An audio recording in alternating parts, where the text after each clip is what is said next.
as we are discussing about the Bootstrap loader. And Bootstrap loader is the first program that is going to get executed when the computer system gets started. That is, when you switch on the system, initially there is nothing in RAM. Operating system is not present in the RAM. Unless the operating system is loaded into the RAM, there is no way nothing can be done. There is no way anything can be done in the computer system. Okay, so for that reason, we need to transfer the operating system from secondary memory to the main memory. Okay, so what we do is, when a computer system has been booted up, that is, you switched on the computer system, the first program that is going to get executed in the entire system is the Bootstrap loader, which is available in ROM. The Bootstrap loader, which is available in ROM.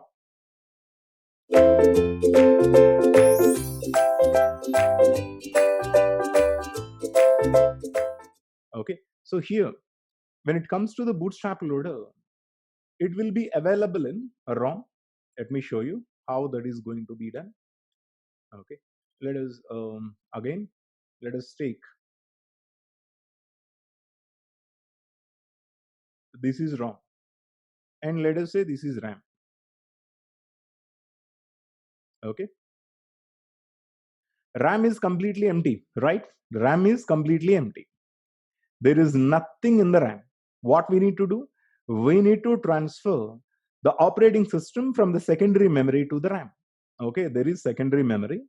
From the secondary memory to the RAM, there has to be a transfer of the operating system. So here, this is ROM. When you start the system, there is a program which is available in ROM called Bootstrap loader. Okay, Bootstrap loader, Bootstrap. This is also called Bootstrap. Pardon my writing. Okay, this is called Bootstrap. The first address of the Bootstrap in ROM is, let us say, 467. Now, when the computer system is switched on, the program counter will be stored with the first address of the Bootstrap loader. You know what is the program counter? When the program is getting executed, initially the program counter is going to hold the address of the first instruction, and from the next instruction onwards, the program counter is going to point the address of the next instruction. So when you switch on the computer system, the first program that is needed to be executed is a Bootstrap loader. So as a first thing, the control will transfer the address of the first instruction of the Bootstrap loader to the program counter. When the program counter is loaded with the address, then the instruction will get started execution. That means that the Bootstrap loader program will start its execution.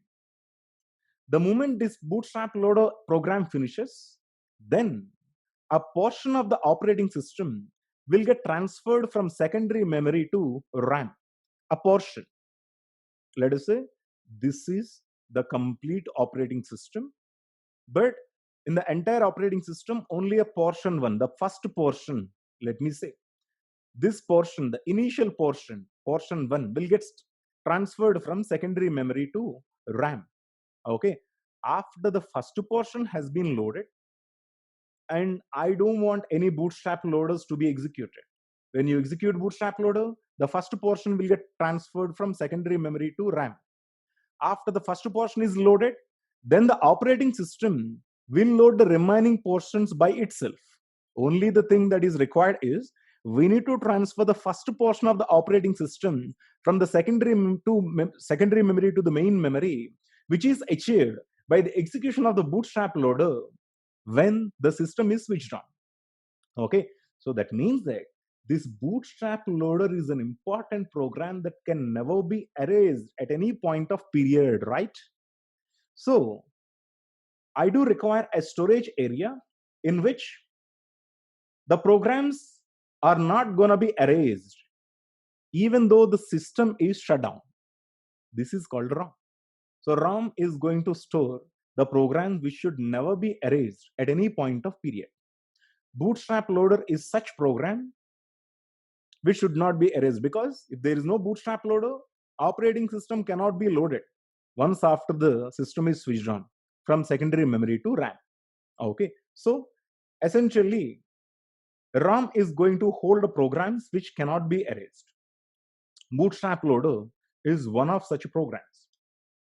Okay, now of course, as it is shown, when the power is turned on, hardware set the program counter to the first address of the bootstrap loader. Then the bootstrap loader loads a portion of the operating system from disk to the main memory, and the control is transferred to OS, which prepare computer for the general use. Then the operating system will get completely loaded after the first portion is loaded. And once after the operating system has been loaded, that means that the system is ready for the use. Okay, now let us understand the design of RAM and ROM chips. The design of RAM and ROM chips is as follows. Okay, let us have a look at. See this. This is the RAM chip. Okay, this is the RAM chip. The RAM chip has, if you can have a look at, these many connections. In the screen, you can have chip selector 1, chip selector 2. There is the read, there is write, and there is an address. Okay, so this is a data bus. Again, let us have a look at the RAM chip are having these many connections. What are those? Chip selector 1, chip selector 2, read, write, address bus, and data bus. There is a connection from the address bus. There is a connection to the data bus. These are the connections that are available at a ROM chip. Okay, these are the connections that are available at a ROM chip. Now, we will understand each and every connection very clearly, because we just know about read and write, address and data. Okay, but we don't know about these chip selectors. We do not have any idea about what is the use of this chip selector 1 and chip selector 2. We will understand about those chip selectors in a short while. Now, let us understand how the ROM is going to be selected. How the ROM is going to be, having the connections. How the ROM is going to be designed rather. Okay. So the ROM, when it comes to ROM, we do not have a few connections. We do not need to have a few connections that are available in RAM, because RAM performs writing also, but ROM does not perform writing. So we can avoid writing, right? So when you design a ROM chip, you need not have this write pin for the ROM chip. Okay, let me show you. Here, let me draw a ROM. Let me draw a RAM. The RAM will have these many connections: chip selector 1, chip selector 2, read, write, address, data. CS1, CS2, CS2. I'm giving a bar. I will explain you guys why CS2 is having a bar on the top. First of all, you people have no idea about these two. We're going to discuss about them in a short while, in some time. And next two connections are read pin and write pin. And this is address, data. Okay. Now we will just understand the remaining things apart from CS1 and CS2. This is a RAM. This is a RAM. Okay. Now let us see that the CPU wants to locate, the CPU wants to read something which is available in 27th address. Okay. CPU wants to read the data item which is available in 27th address. Okay. That means that CPU will transfer this 27th address to the address bus. Okay. So address will get transferred to the address bus, and the address will get located in the RAM. Address will get located in the RAM. So under the specific address, let us say there is a 27th address in RAM, and in which there is some data, 480. Now, what is being performed? The read operation must be performed, which means that CPU should also enable read line. which means that when the read line is enabled under the address which is specified by the CPU, the data will be read, meaning that the data will get transferred to the data bus and from the data bus to the CPU. Okay, so this is CPU. This is CPU. Okay, when CPU wants to read something out of some address, CPU will send the address reference to the main memory, that is RAM. Okay, the address that is being referenced will get transferred to the address bus. This is the address bus. This address bus is connected to the address lines of RAM, okay, under which there is a data element. Here, CPU wants to read the data. CPU is not perform writing. For that reason, CPU also is going to enable the read line, which means that under that specific address which is referenced by the CPU, the data item will be collected, will get transferred to the data bus. From the data bus, and the data will get transferred back to the CPU. This is the thing. When CPU wants to perform writing, when the CPU wants to perform writing, what it will do? Let us say CPU want to perform. I'm using one more thing here. Okay. Again, CS1, CS2, read, write, address, data. CS1, CS2 bar, read, write, address, data. Okay. Now CPU want to write something into, transfer something into the address 23. Okay. So CPU will send this address to the address bus and the data that has to be written. Let us say CPU under 23rd address, the CPU want to place, let us say, some 528. Okay. Now CPU will transfer the address to the address bus and CPU will transfer this data to this data bus. Okay. You know that address register and data register will get used for this regard. Address register is going to store the address which is going to be referenced into the main memory. The data register is going to access the data to and from the main memory. So when CPU wants to write some data into the main memory location, the data will be initially available in the data register. From the data register to the data bus, it will get transferred. Finally, under the address which is specified by the address bus, which is located here, the data will get transferred. So the address bus locates 23. Okay, 23 gets located. The data which is available in the data bus will be written in 23. So here writing is performed, which means that the CPU is going to enable the write pin. It is not reading now. We are writing right now. That means that write pin will get enabled. So when the write pin gets enabled, under the address which is specified by the address bus, the data which is available in the data bus will be written. That's it. Okay. So this is the thing. Now, when it comes to ROM, when you talk about ROM,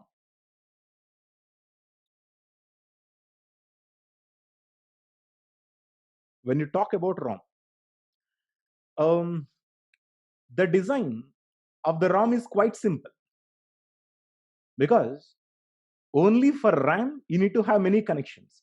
For ROM you don't need to have all such connections. Some of the connections of the RAM need not be present in ROM. Okay, when it comes to ROM, there will be CS1, there will be CS2, it is bar, and there will be address, there will be data. Okay, since ROM is not perform writing, I don't require write pin, right?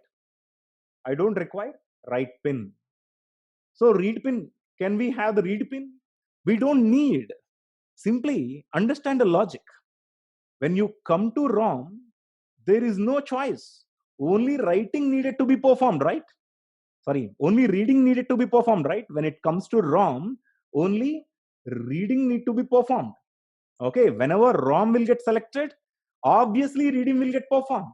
So for that reason, we don't even require a read connection. Okay, we don't enable a read connection here. We will make it one and write and read it. No, this is not the case. Every time when a ROM will get selected, a ROM gets selected, only reading will get performed out of the ROM.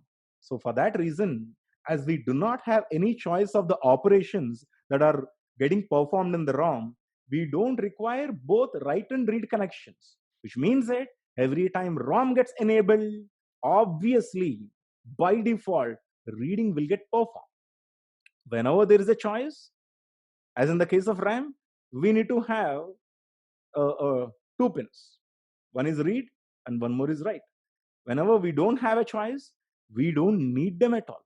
Okay, so this is how we're going to design both RAM and ROM. Okay, now chip selector 1 and chip selector 2. Let us see what is chip selector 1 and what is chip selector 2. Okay, what is chip selector 1 and what is chip selector 2? We just try to understand it.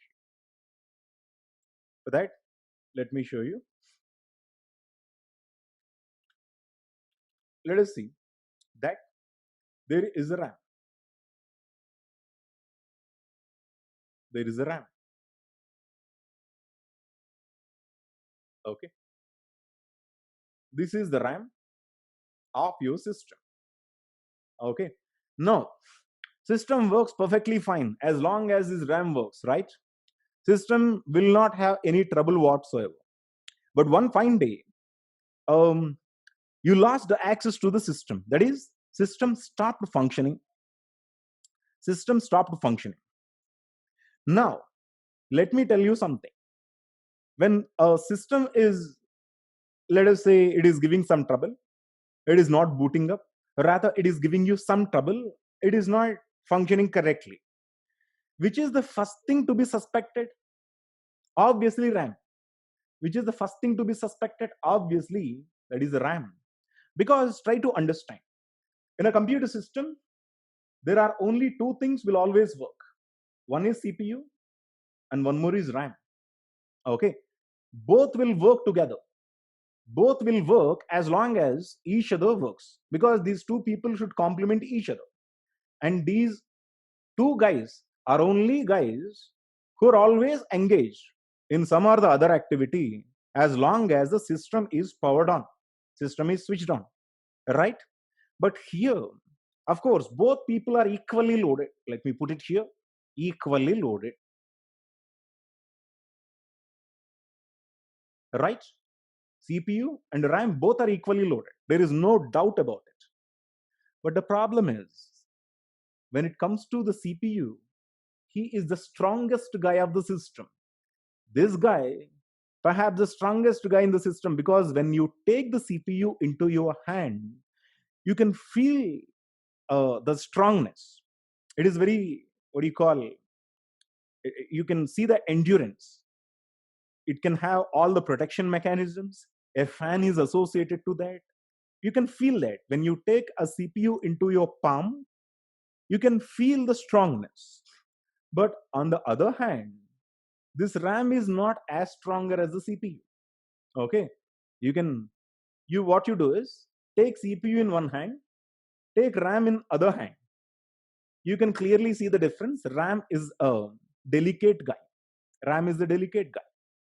Okay, this component which always works together with the CPU is proven to be very delicate. Okay, and you can even break it without having much trouble. You can simply break the RAM into pieces, many pieces, as many pieces as you want, right? This is the problem. CPU is the stronger one. RAM is not as stronger as the CPU. So, as long as you run your system, both guys will work. Okay, but during this operation, there might be several disturbances to both of these guys. What are the disturbances? Disturbances are from the external sources, either from the external sources or from the internal sources. External sources is, let us say, you do have a thunder. When there is a thunder, when there is a thunderbolt, definitely, the electricity will get affected. There will be power fluctuation. During the power fluctuation, the components will get affected. There will be direct effect of the power fluctuation on this RAM. There will be direct effect of the power fluctuation on the CPU. But the CPU can survive. CPU can survive, but RAM cannot, because CPU has many protection mechanisms which protects it. But RAM, you can see that there are no protection mechanisms for a RAM. Okay, that is the reason why every time, either it could be an external disturbance or an internal disturbance, the first thing which is susceptible, which is vulnerable to get damaged, is RAM. Okay. So what we do is, in order to reduce the load on a RAM chip, rather than using a single RAM chip, we are going to use multiple RAM chips.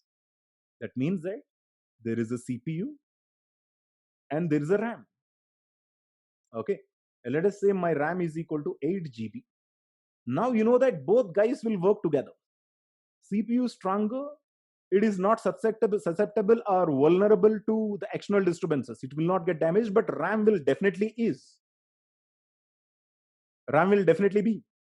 So what we do is, we're going to divide this RAM chip into different pieces. We're going to organize the desired size of the RAM with the multiple chips. Okay, rather than using a single chip, you use 8 1 GB chips. 1 GB chips. Okay. You use 8 1 GB chips. At that time, though it works conjunctively with the CPU, the load will be equally distributed.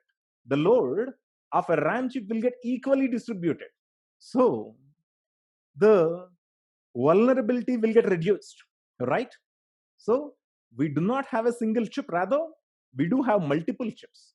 So the that load will get equally distributed, so the durability of the RAM will get increased. So that is the reason why what we do is every RAM chip which looks like this will have 2 chip selectors, that is CS1 and CS2. What are this? What is the relationship between dividing the RAM chips and having 2 chip selectors, CS1 and CS2? The thing is very simple. Let us say CPU want to transfer an information into RAM. Okay, CPU want to transfer the value of 250. Okay, this 250 must be sent to only one of those RAMs. The CPU, the 250 has to be sent to only one of those RAMs. It cannot be written into all the RAMs. So what CPU has to do is, CPU will have to choose a RAM, and in which this 250 will have to get transferred. So here CS1 and CS2 will come into the picture. That is, in order to choose a RAM chip, CPU will have to make CS1 is equal to 1, CS2 is equal to 0. I hope you got it. That means that the data which is required to be transferred to the chips, to one of the RAM chips, anyhow will get transferred by selecting the chip. What is the selection criteria? Selection criteria is CS1 needed to be 1, CS2 must be equal to 0. Okay, only for one chip it is valid. Okay, remaining chips will not have CS1 is equal to 1, CS2 is equal to 0. Okay, those CS1 and CS2 will not be active at all. Okay, for an example, at this case, CPU decides to choose this one. So it will be 1, it will be 0. At the same time, CPU ensures that remaining RAM chips CS1 and CS2 are not selected, which means that the data which is required to be transferred to the RAM chip will get transferred to only one RAM chip, in which CS1 is equal to 1, CS2 is equal to 0, which is selected by the CPU. At the same time, CPU should also ensure that the remaining RAM chip CS1 and CS2 combinations must not be selected. They should be tri-stated. Okay, tri-stated meaning no use. Okay, this is all about CS1 and CS2. Chip select 1 and chip select 2. Okay, everything will have CS1 and CS2. CS2 is barred, you can clearly see, which means that CS1 should be equal to 1, CS2 must be equal to 0 in order to select a chip. Here also ROM also, CS1 must be equal to 1, CS2 must be equal to 0. So this is how RAM and ROM chips are going to get constructed.